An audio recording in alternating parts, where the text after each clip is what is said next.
Welcome to the Menopause Conversations podcast. My name's Angela Council and I'm your host for this podcast, and this is where you learn all about menopause, what is happening to your body, to your hormones, and life in general. Everything is changing and sometimes it can seem really confusing, but this is where the confusion stops right now. This podcast will share with you everything you need to know about how you can navigate your menopause transition with ease. So sit back and enjoy the show. Bye for now. Hello and welcome back to this week's episode of the Menopause Conversations podcast. My name is Angela, your host for the podcast. Now, I'm actually taking a few weeks off from recording podcasts at the moment because I'm in the middle of preparing for the upcoming Secret to Thriving in Menopause Without HRT workshop, and then I will be introducing new women into my Embrace program. So a lot of things on at the moment and don't really have that spare time to be recording episodes. But what I thought I would do is I'd go right back into the archives and grab some of the original podcasts that I did back as far as 2019. I thought I'd just get some of the more interesting ones and share with you. And in these series of podcasts that I have coming up over the next couple of weeks, I chose ones that I thought that are still very relevant to today. Sometimes, with time things change and things like that. Now, also, please be aware that when I recorded these particular podcasts, the podcast was actually called the Wise Women's Podcast. So now I've changed the name, but it's still about sharing vital information for women as they come through this menopause transition and as we move into that, the next stage of our life. So hopefully you will enjoy some of these older episodes that I have retrieved from the archives for you, and please feel free to let me know over in the Menopause Conversations Facebook group if you want to hear more from these particular people, if you want to know more on the subject as well. So please enjoy, and I'll be back to recording new episodes in a few weeks, and I've got a few guests who are lined up, some really exciting guests for us as well. So bye for now. I'm so excited today because we're speaking to a really wise woman. There is so much that this woman knows. Her name is Lynda Dyer. She is a coach. She is a speaker. She is the author of 11 best-selling books. She's also an NLP Master Trainer. There's nothing that this woman doesn't know, and she's going to share with us today some stuff around mindset and how that impacts us as we're growing older and as we're transitioning through this stage of life. One of Lynda's books is actually called Ages and Attitudes. So we're going to talk a bit about that and some of the research and what Lynda found out about when she was writing this book. So welcome, Lynda. Thank you. Thank you for the opportunity. So tell us a little bit about, well, let's just start with, what's the difference between growing old and aging? Okay, so if you look, it's funny because I wrote the curriculum for TAFE, and when I was researching the information for the students at TAFE and University, I looked up aging, and of course there's all these theories on aging, and one is the Affleck theory and the cellular theory and etc. that you're just going to get old. The cellular theory says that, and basically they say the same thing. The cellular theory says that your cells will gradually break down, and as your cells break down, you will then duplicate that cell as it is. So, for example, if you look at my cells under a microscope with my naturopath, there's a bite out of some of them, which means I've got a vitamin B problem, and 80% of the population does, so I'm not owning it. And however, it means that I go and take a bit more vitamin B because I don't digest it well, obviously, and we all need it. So when that cell duplicates, it will also duplicate as a cell that hasn't got good vitamin B. So if I let that go, which is what I did, and I'm very good at this, I got lupus. I know exactly how to how to age really quickly, because when you're that unwell, I can tell you, you feel really old. So that's what that cellular theory is. It's the cells will duplicate, and they just, at that some point in their life, they will start to age, and we will become older. However, we can age and be very well, which is what Dr. Mario Martinez said. So aging and old age is a lot to do, I think, with attitude. And talk a little bit more about the work of Mario Martinez, because I know that you studied his work and he did the foreword to your book. And this is a lot of the stuff he talks about is our cultural beliefs around aging and how that impacts us. So tell us a little bit more about his work and how you've seen that in the work that you've done. It's absolutely fascinating, because I was on a show called livingconsciously.tv. And he was I was on there for 5 years as one of the hosts. And he came on as a guest. And it was so exciting, because the universe will always send you everybody you need. And so I'm wanting to write this book called Age is an Attitude, because my dad said it all the time. And I thought I really must write about that, because it's so true from what I learned working in retirement villages, etc., that some of the cranky old people were literally dying in their 60s, and some of the people who were 103 had no walking frame, no glasses, no nothing, because they just felt good about life. And so it started to dawn on me that this age is an attitude didn't just come from my dad.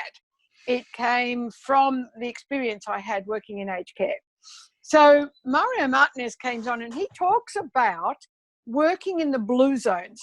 And the blue zones are all those areas, there's about 5 of them, all those areas around the world where you've got people over 100 and they're well. So he had, for example, I love this, he had a 97-year-old that's still doing heart surgery.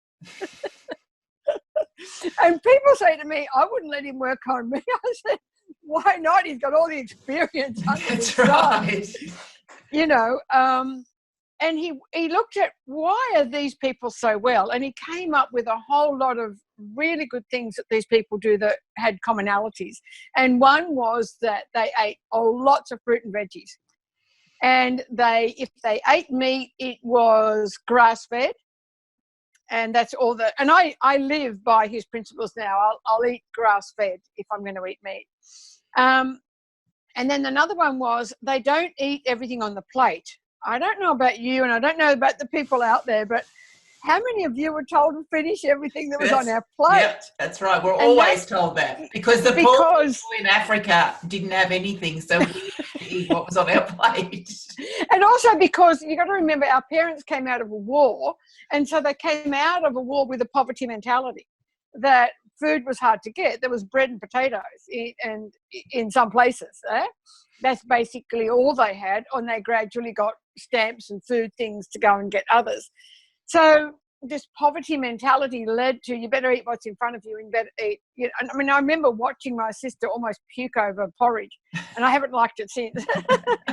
But it was that eating. These people don't. They actually eat until they're full, and they'll eat 3/4 of what's on their plate, and they'll go, right, I'm done. And they'll leave what they don't need. And so that was another thing I noticed that was really interesting. Another thing was that they celebrated life.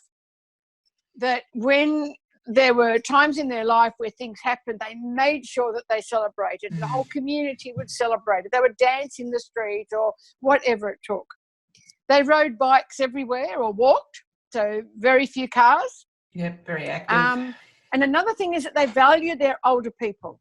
And this is something that I've noticed, where they bring the older people back into the household, and they teach the younger kids how wise the older people are.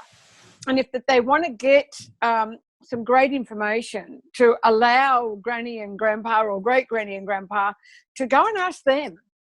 And my brother was really good at this. My older brother, he would bring my dad, who's just passed away at 95, he would take him down to Canberra, and he would get all the grandies to go and ask grandpa about what happened when. And in fact, one of them, I did think, it did a big project on dad and his trips through the war and what have you. as a project for school. She was so intrigued by what he had to teach there. And so it was about valuing the older people rather than, you know, you're a baby, start walking and talking, you're older, just go away, and we lock them up. You know, we put them into nursing homes and retirement villages rather than value who they are and make them a part of, you know, of life. There was another lady and myself. She was a doctor, and she also had an aging father, and we were doing things very similarly. When my father moved in with me, I actually got my brother to build us a garden out the back. And because he was used to being on the farm, I got him to what we call harvest the crop. Go and get the 3 spinach leaves or the 1 tomato. But for him, that was he was rapt about harvesting the crop. And so he ate as organically as he could. We laughed a lot. We involved him in the family. And when he went back to the mental health place, because he had the beginnings of dementia, the guy said he had the least decline in his mental health of anyone that has been through that clinic in 3 years. And she had the same thing that happened with her father, and she did the same stuff. Make out a to-do list every day of things that they can do, and they can keep them active and value them. So give them purpose. Give them purpose, but the same for you. What purpose do we give ourselves, and where do we value us? Where have we lost that value in us, where we don't give ourselves enough time like we should, and then we can start valuing us a little bit more, and then we'll pay more attention to what we eat, what we think, etc. And all of a sudden we notice we've got more natural energy and we're just not aging as quickly. Yeah, I think this is a big issue for women as they're coming through this stage of life, this value, because for many of us, we're mums. And as our children grow older and no longer are as dependent on us, we tend to lose our value because we don't have a value as a mother. I mean, we're always a mother, but we're not a hands-on mother anymore. So we kind of start to lose our value. And I know that I've been through that, as my kids get older and more independent, it's like, well, they don't need me anymore. Who am I? And I think this is a big thing that happens to many, many women, because we put our value in being a mother, or we put our value in being an employee or a business owner. We put our value outside of ourselves. And then as those things start to change, we struggle to find the value that we are just because I am valued. Yes. Because we've been taught for our whole life that our value comes from what we give other people and how. Because it was about what feel. we do and then what we have rather than who we be. That whole scenario of be, do, have, which is another book coming up. So it was about the doing, and we were valued by what we did. I mean, I got lupus running around doing so I could have, I had the house, the boat, the car, I had everything I needed, but I was sick. Who was I being? Not very well. So been there, done that, and looking at the scenario. When Dr. Maria Martinez looked at women who had gone through that stage, like you were saying, I've seen it both with men and women, though, and men that are CEOs of companies, and then they leave the company and they go, who am I? And they change instantly because society says, and what do you do? And all of a sudden the man says, nothing. Or the woman says, nothing, because the kids have left home or whatever. And so that nothing resonates inside saying, I am nothing, rather than, well, my dad used to say, I don't know how I had time for work because he found so much to do. He would go and help the neighbour build something because he was a builder. With 7 kids, he kept very busy. So it's about that identity, like you say. Dr. Maria Martinez looked at women going through that change of life and who they became, and a lot of it was based on culture. And I went to a meeting just recently called Women in Leadership, and the whole topic for that morning was culture. How big is culture? It's massive, in that it's an embedded type of value that is brought down through generation upon generation upon generation. And I just had this conversation this morning with an Italian girl, and she found it so difficult to fit in with this way of life because of the culture. And she said, even in their culture back in Italy, they don't behave like my grandparents behaved. So it wasn't just an Italian thing. It was really the way the grandparents behaved, which was embedded in the parents, which was embedded in her. And just she's going to talk about next month about the changes that she's had to go through and the limits she's had to release to be able to move forward. And they're all cultural changes, cultural limits. So Mario Martinez found this profound research in that the Japanese women, when he studied the Japanese, because there's some blue zones in Japan, in that the Japanese women, when they go through menopause, it is like that pink blossom that comes out in Japan. Yeah, the new spring. It's that new spring, And when I was in Japan, one of the women I was with, she'd say to me, the reason why we love the blossom so much is it's the only colour we get. She said, have a look around, Lynda. She said, in Australia, you've got, blonde hair, blue eyes, colourful outfits. She said, look, on this train station we were going to go out for the day. She said, just look around. Black hair, brown eyes, black suits. She said, we don't have the colour that you have in Australia that you take for granted. So the pink blossom, the spring of the blossom, has so much meaning to us. It brings out that colour. And women who are going through menopause are thought of as having a whole new wisdom, a whole new spring, a whole new start to their life. But then he looked at the women from Cuba. And the women from Cuba that were going through menopause, I think that's where women have a pause from men. However, the menopause was a disgrace. And they were thought less of. It was quite interesting culturally the way they felt about women going through menopause. And ironically enough, it affected their health and affected their aging process. So older women in Japan look beautiful. Older women in Peru were starting to age. They were starting to get a lot more stress, a lot more health problems. And it came out as a whole cultural problem in that country simply because of the way they thought about menopause. It's interesting because I went to South America about 18 months ago. And we went to a place, La Paz, which is a really big Lake Titicaca, which is the largest lake or the highest altitude lake in the world. And we went to a place whereby we went into a village, but it was on the lake. And everybody, they built these islands out of reeds. But when you looked at the hierarchy within the village, it was a matriarchal society. But the leader or the person in charge was the mother, not the grandmother. So the mother was the one who was in charge. But as the woman got older, she lost her place to her daughter. And so that it was because the men, they were just basically did what she said. So in that culture, it was matriarchal, but it was at the level of the childbearing.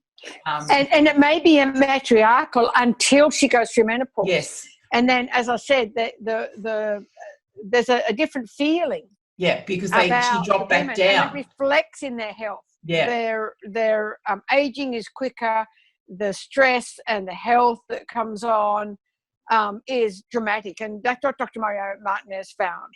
Yeah, and you see that a lot when you actually see the women over there because they do look really, really old and weathered. But I don't think they're probably not as old as they look. But you see that the women, like the older woman, they look very old and very weathered. And but they're probably not much older than we are. Yes, because they could age very, very quickly after they go. And it depends, of course, what age they are when they go through menopause. There's, sadly, women are going through menopause way too early. You know, from a physical fitness point of view, which is what I also used to lecture in, the earlier we go through menopause, the more chance we have of osteoporosis. So we want to not go through menopause, you know, or have it put off as long as we possibly can. And we'll tend to go through menopause around the same time our mum did. Yeah. Excuse me.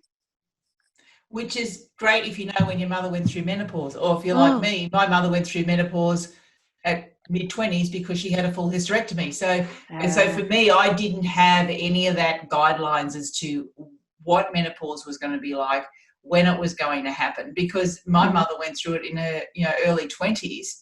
Because when there were in those days, whenever there were any issues with the menstrual cycle or the uterus or the ovaries, they just took it all out. Yeah. They just kind of chopped it out. Don't need that anymore. You want any more children? No, okay, but let's just get rid of it. And, you know, and so we've got a lot of women in this age group who, and because that wasn't unusual for what my mother went through was not unusual, but then we also had women the same age as my mother who didn't talk about menopause. So we've now got women now who are going through this time of life and they have no idea. There's a lot of fear around it, which is one of the reasons why I want to open these conversations. And the mindset is, menopause is the end, the beginning of the end. It's going to be a terrible time of life. You're going to, you know, it's because we only ever hear the horror stories of how gross it is. We don't hear the fantastic stories of women like you who just, your period just breeze through it. Yes, right. So it is possible. I want everyone to know it is possible. But what do you think the key is that makes this difference between those women who are struggling to get through and those women who basically menopause simply means cessation of the periods and nothing else changes? I honestly believe it's got a lot to do with your diet. I honestly believe that. So I had lupus, and I was starting to really learn about autoimmunes and starting to eat really healthily, etc. And when I had lupus, I went through hot flushes, but it wasn't menopause. And the hot flushes were, I associated hot flushes to be the releasing of toxins. So and I noticed the more that women who went through menopause had the hot flushes, they were also women that didn't have good diets and drank wine or alcohol. So the body then needs to expel it, and it expels it through hot flashes. And that's why I didn't suffer from that, because I wasn't a drinker. As I said, I did when I had lupus, so I know what hot flashes is like. And that were the toxins leaving my system, not when I was going through menopause.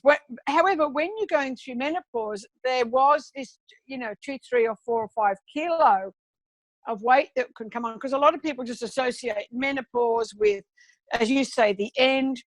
I'm going to put on weight. I'm not going to feel good about myself because my hormones are changing. So I'm going to have fights with my husband. The husband goes off and looks for someone younger, and etc. And this is all part of the scenario, whereas it doesn't have to be like that at all. It can simply be that I need to nutrify myself to go through this. It's going to happen anyway. And how can I do this? Because, yes, I did put on the weight, and then I was starting to ascertain, was that weight put on because I was going through menopause, or was it because I was at that age that I literally stopped doing the level of activity I used to do? And there's a lot of truth in that. It's not just because you're going through menopause, but, I'm not now, swimming a mile a day. I'm not now playing cricket or tennis for the state. I'm not now, you know what I mean? Like, I was really, really active. And then all of a sudden, when you get to around 50 or whatever it is, 60, between 50 and 65, because some women I spoke to had menopause from 35, and others, one woman said to me, at 65, I just stopped having periods. That's a late one. That's a late one. And good on her, because that means her bone density is going to stay good for a lot longer. Because one of the things about menopause is the hormones change, and you want that progesterone in your body as long as you can, because it makes you feel better. It is the gesterone, the home for the egg. We don't need it anymore. However, it keeps us calm. Mm-hmm. You know, it's that feel-good hormone. And so quite often going through, and I remember my mum going through menopause, she became huge. And I mean huge. She put on the equivalent of 6 stone, which is like 90 pounds in the American weight. And so, yes, she took it off, but it was such a dramatic change for her. And I remember my dad and mum arguing, and I remember she went through a terrible time. But then she'd had 7 kids. They did, like you say, they had done some surgery the minute she had the 7th child. They started tying tubes and doing all sorts of stuff to women in those days to stop them having more children. I told Dad to just shake a hand, but anyway, that didn't go down that didn't work. We're all 15 to 18 months apart, you know. We're all Navy driven. And so, yeah, she became a very, very big woman, and she didn't even like herself. So, you know, watching my mum and watching the patience of my dad go through that with mum was amazing.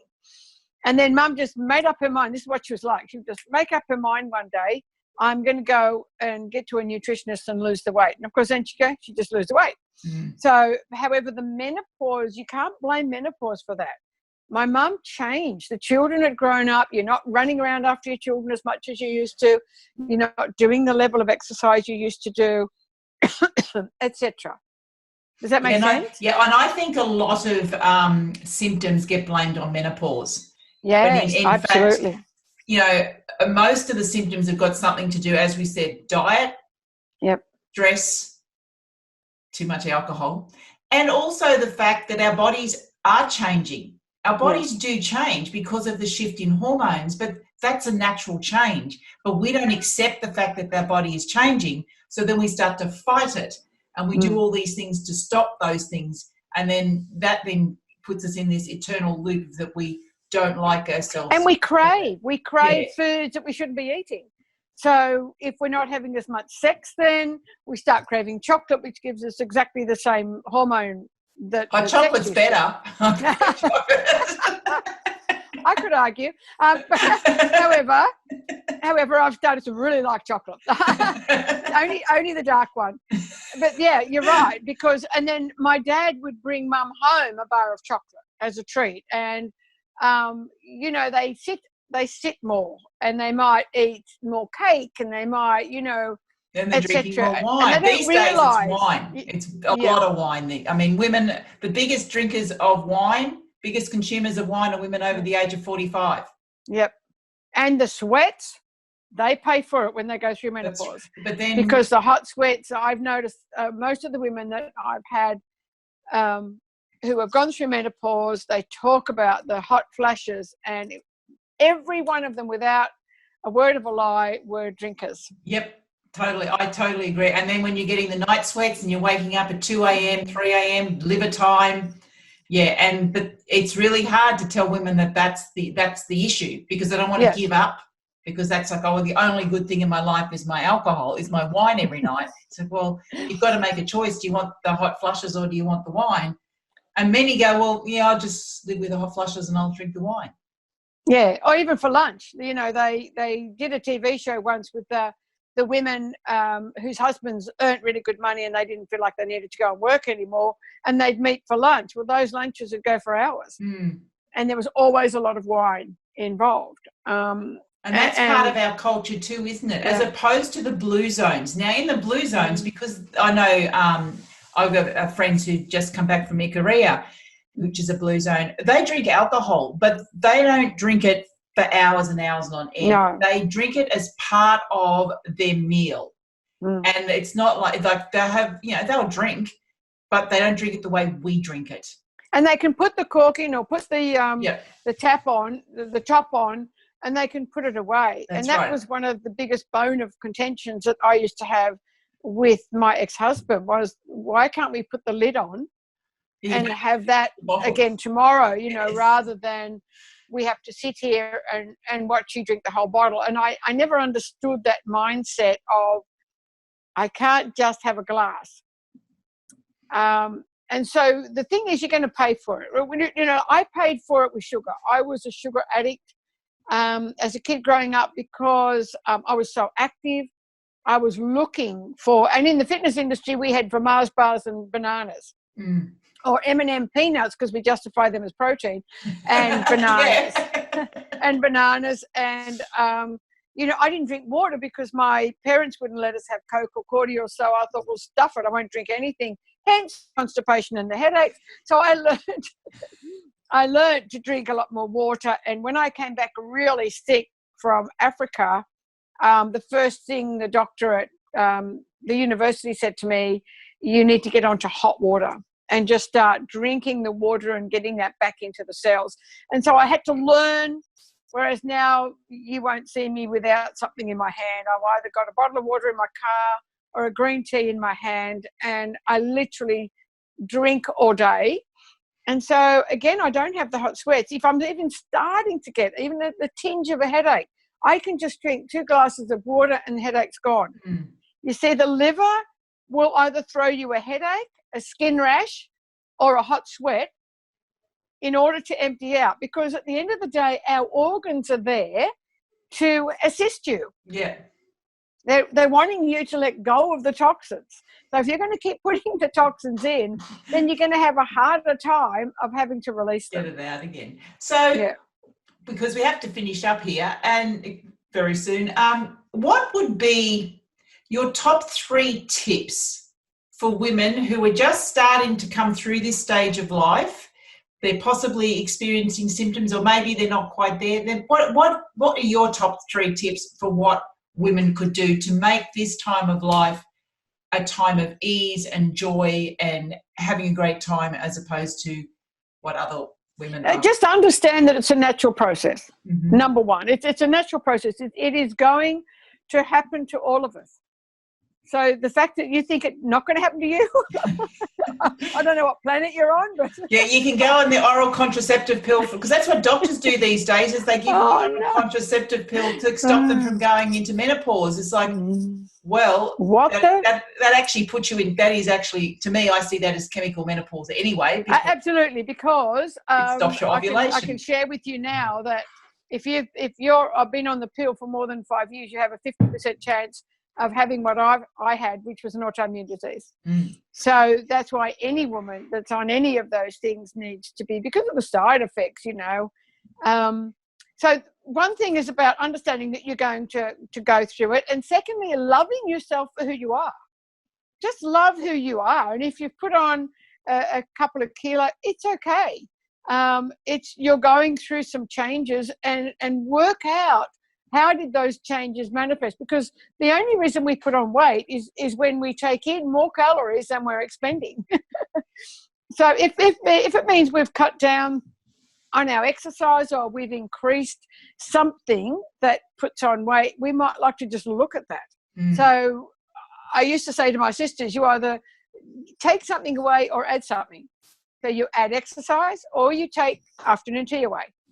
You take portions of food away, or you add, does that make sense? Or you add more nutrition. So it's so easy, and a kilo or 2 kilos can fall off easily when we just change simple habits. So I started to detox more, and I would detox the body, and then I invented that 3-day detox that I also got from the cellulologist at Sydney Uni, where you can just go on 3 days of fruit and vegetables and warm water, and all of a sudden your cells are clean, you've lost that kilo, and you're back to square one, you know, and embrace the fact that you don't have to deal with periods anymore. You know what? One of the great things about going through menopause, for me, I feel lighter. I feel like I can do anything. We got no inhibitions anymore, you know? It's a whole, embrace it. Love who you are, understand that you're going to go through it, love who you are, and embrace it. Because you don't get caught up in anyone else's crap anymore. You just That's right, you don't care, do you? I met this lady in town at a women's event, and we ended up going into Haig's chocolate shop, which was right next door to Dimmy's. That's where I was heading. Oh, and yeah. This girl, no, we were, and this girl said something to us, and this woman next to me, she just said straight out, "We don't care." When you get to a certain age, you don't care if you're going to put on a little bit of weight with that, because you know how to do a 3-day detox and get it off here. It's really easy, but your inhibitions start. It's like a child. You come back with no inhibitions, and you'll give anything a go, and things just don't bother you like they used to. So, but I think the important part of that is understand that the more you can hold on to your progesterone, that feel-good hormone, the better you'll be in that going through menopause role, because it'll just keep you calm. And the best way to hold on to your progesterone is to be eating well. Yes, and especially minerals. Minerals make hormones. Yeah, and fats. Yes. Good fats, healthy fats. We don't want low-fat stuff around here. No. Avocados. So I want to thank you. Where can people find out more about you and also check out your book, Ages and Attitude, plus all the myriad of other ones?